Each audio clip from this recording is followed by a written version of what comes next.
The literate selected few in a community have the chance to be trained in areas such as primary examination and treatment. As it turned out, the approach proved effective in helping ease health problems among the populace living in remote areas. It did some good health-wise, but the effect cannot be felt immediately. On the other hand, we can control things. The approach still continues along the guideline His Majesty has initiated. We know it under the project entitled Village Health Volunteer Unit. The criterion is one volunteer for every 15 households.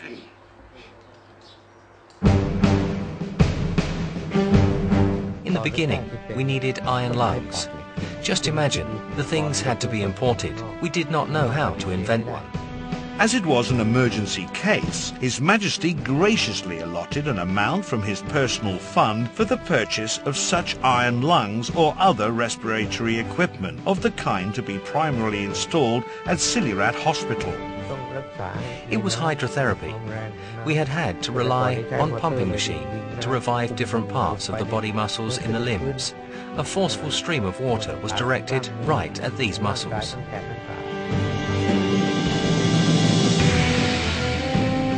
The project required quite a large budget allocation. On His Majesty's initiative, the programmes broadcast on his own radio broadcasting station at Ampon Villa were interrupted at intervals by announcements appealing for public donations for the Polio Relief Fund, set up for the treatment and acquisition of medical equipment. His Majesty also allotted additional funding for the Wajira Longon Hydrotherapy Centre. Leprosy was spreading among people in marketplaces and such. There was an instance of a beautiful schoolgirl in Konkan province. In her final year in high school, the finger joints started to fall off one by one because leprosy was acting up. In the end, only the stump of her hands and feet remained.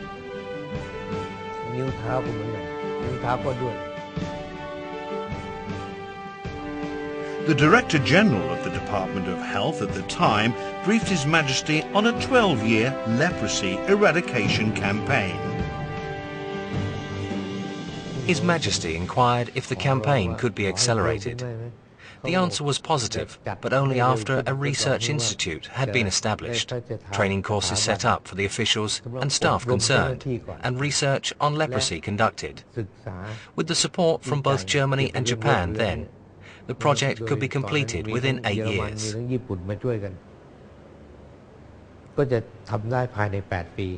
His Majesty immediately granted funding from his personal purse to speed up the campaign. That was Rajprachar Samasai Research Institute. The name given by His Majesty came into being. His Majesty went by boat to preside over the foundation stone laying ceremony. The location was inaccessible by road at the time. There was mention of the name Wat Klang Suan out there in Prapadang. Even the monks shivered when the disease was mentioned. They would not allow leprosy doctors to enter the temple ground. 2 years passed. The construction of Rajprachar Samasai Research Institute was completed. Again, His Majesty declared that he intended to preside over the building inauguration in person. The monks had a positive rethink. They recalled that the king had come by boat which moored at the Chowpria river bank and walked there to lay the foundation stone and then back again to the boat.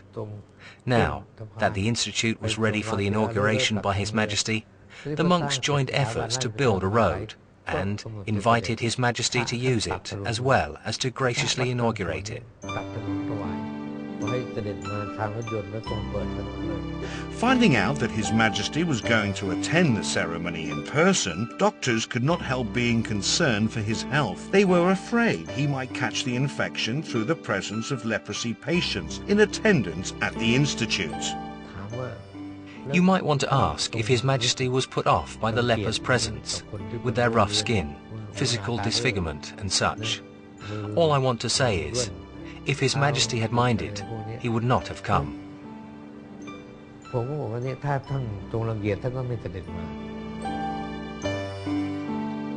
His Majesty's venture that day not only served as a good example for the general public in that it directed people's attention to the attitude people should have towards lepers. It is also illustrated His Majesty's support for physical therapy and plastic surgery after the patients had been completely cured. On that same occasion, His Majesty learned that the children he saw running about were children of leprosy patients. Astonished, His Majesty asked, "Don't they go to school?" The answer was no. No school would accept them. These children had been rejected. Asked about the possibility of setting up a school for them, they told me it was not in their area of concern to set up a school for lepers' children.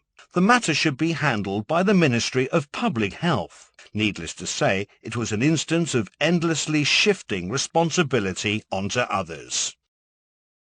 His Majesty graciously granted 1 million baht from his own personal fund for the establishment of the school through Tanpuying Dusadi Mala Malakun.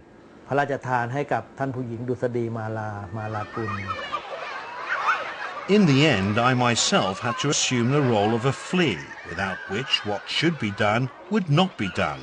What ensued was a school known under a non-suggestive name of Rajprachar Samasai School, under the auspices of Rajprachar Samasai Foundation.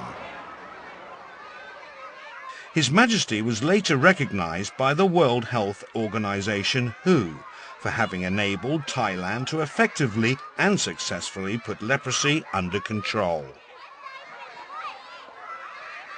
Along the way, there have been certain complaints as to why the Royal Initiated School for Lepers Children is now solely admitting normal children. My answer is, that's exactly His Majesty's strategy. What good would it do if the school is still there, but will not admit children of normal, healthy parents, while leprosy in Thailand is a thing of the past? Nothing is impossible. Time will show.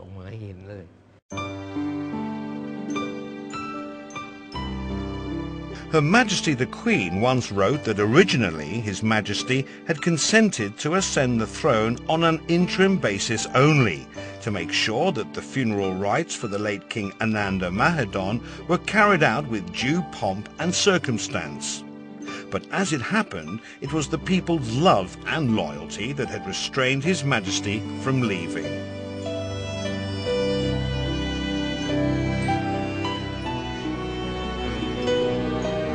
Somebody shouted loudly, "Please do not forsake the people." Really, I wanted to shout back, "If the people do not forsake me, how can I forsake them?"